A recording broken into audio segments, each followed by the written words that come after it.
एक कदम ईश्वर की ओर। निर्वाण प्रकरण पूर्वार्ध 40वां सर्ग। पूज्य, पूजक एवं पूजा आदि विकल्पों से शून्य शिव स्वरूप शुद्ध पूर्ण चिदात्मा ही देवताओं में सार है। यह वर्णन आत्मज्ञानी द्वारा विहित और अविहित सभी प्रकार के कर्म शिवार्चन रूप ही है, यह कहते हैं। ईश्वर ने कहा, महर्षि, यथा समय और यथा शक्ति तुम जो भी कुछ कर्म करते हो अथवा नहीं भी करते, वह चैतन्य मात्र स्वरूप शिवात्मक आत्मा का अंतः पूजन है। किस कारण यह आत्मा का पूजन होता है, इस पर कहते हैं, उस प्रकार के पूजन से ही आत्मा अपने पारमार्थिक निरतिशय आनंद स्वरूप की अभिव्यक्ति प्राप्त करता है और स्वस्वरूप से ही स्वयं यह ईश्वर रूप जीवात्मा अविद्यक आवरणों का अभाव भी प्राप्त करता है। सभी स्वाभाविक चेष्टाएं राग द्वेष की मूल होने के कारण अनर्थ की हेतु है, फिर वे आत्म पूजन रूप कैसे होगी? इस शंका पर आत्मा से पृथक राग द्वेष आदि विकारों को न देखने से ही उक्त चेष्टाएं आत्म पूजन रूप है, यह कहते हैं। निर्मल आत्मा में राग द्वेष आदि शब्द और उनके अर्थ आत्मा से अन्य होकर पृथक रूप से उस प्रकार नहीं रह सकते जिस प्रकार अग्नि में अग्निकण।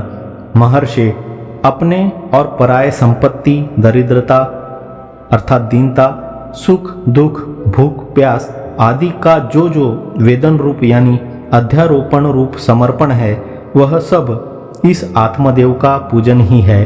अर्थात तात्पर्य यह है कि देवता पर फूल पत्ती आदि का आरोप अर्थात चढ़ाना ही देव पूजा इस नाम से प्रसिद्ध है।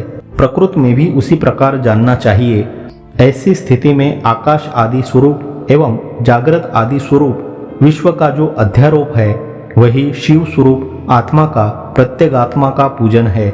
यह सिद्ध हुआ, क्योंकि जिस प्रकार आकाश आदि क्रम से घट रूप होकर ब्रह्म उससे अलंकृत होता है, ठीक उसी प्रकार स्वयं प्रत्यगात्मा भी जागृत आदि क्रम से घटादि स्वरूप होकर उससे अलंकृत होता है। शिव शांत, अन्य से प्रकाशित न होने वाला स्वप्रकाश ब्रह्म रूप या प्रत्यगात्म रूप आत्मा ही मानव जगत शब्दों से व्यवहृत होता है। अतः जगत रूप यह समस्त प्रपंच उसी आत्मा के प्रकाश से प्रकाशित तथा उसी की स्थिति से स्थित है।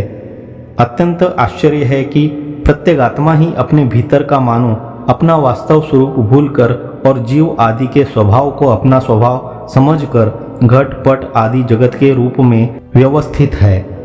यों तात्विक विचार करने पर पूज्य पूजक आदि सभी त्रिपुटियां बाधित हो जाती है। यह कहते हैं, सर्वस्वरूप असीम कल्याणमय आत्मा के भीतर पूज्य पूजक और पूजा रूप परिच्छेदात्मक त्रिपुटी का विभ्रम आया कहाँ से? अर्थात उक्त त्रिपुटी विभ्रम असत ही है। यों तात्विक विचार करने पर पूज्य पूजक आदि सभी त्रिपुटियां बाधित हो जाती है। यह कहते हैं, सर्वस्वरूप असीम कल्याणमय आत्मा के भीतर पूज्य पूजक और पूजा रूप परिच्छेदात्मक त्रिपुटी का विभ्रम आया कहाँ से? अर्थात उक्त त्रिपुटी विभ्रम असत ही है। ब्रह्मन जिस परिच्छिन्न आकार वाली मूर्ति में पूज्य पूजा आदि त्रिपुटी क्रम की कल्पना की जाती है, उस मूर्ति आदि परिच्छिन्न संस्थान से अर्थात आकृति से रहित ईश्वर में वह पूज्य पूजा आदि का क्रम नहीं हो सकता। महर्षि, जो देव पूज्य पूजा आदि त्रिपुटी से युक्त है, वह सदा निर्मल स्वरूप समस्त शक्तियों से परिपूर्ण एवं अनंत स्वरूप ईश्वरत्व का आधार नहीं हो सकता। हे ब्रह्मन, तीनों जगत में फैले हुए स्वच्छति स्वच्छ संविद रूपी आत्मलक्षण ईश्वर की आकृति का वाणी से व्यवहार अर्थात व्यपदेश भी नहीं किया जा सकता। हे विद्वान, जिन विद्वानों के मत में देश काल आदि से परिच्छिन्न ईश्वर माना जाता है, वे हम लोगों के तत्वोपदेश के पात्र नहीं हैं।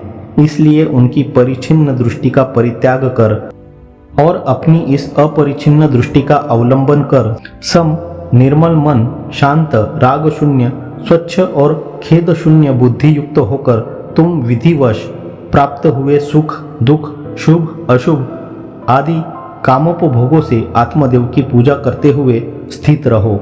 हे मुने, जहाँ सब अंगों में स्फटिक शिलाएं जड़ी गई है तथा पास में चारों ओर नील रक्त आदि दूसरी कोई भी वस्तुएं है ही नहीं, ऐसे नवीन मकान में प्रतिबिंब या लेपन दोनों तरह से जैसे नील आदि रंगों से कलंक नहीं लगते, वैसे ही जिसने शोधन के द्वारा देह से पृथक जीव समझ रखा है, ऐसे अमानित्व आदि गुणों से युक्त अतएव अनुरूप अद्वितीय अपने तत्व को अर्थात स्वस्वरूप के ऊपर कहे गए पूज्य पूजक आदि तत्व के विमर्श के साथ पहचान लेने वाले, माया कलंक से वर्जित और सर्वतः माया के कार्य रूप प्रपंच से शून्य आप में जन्म आदि के कोई कलंक लगते ही नहीं।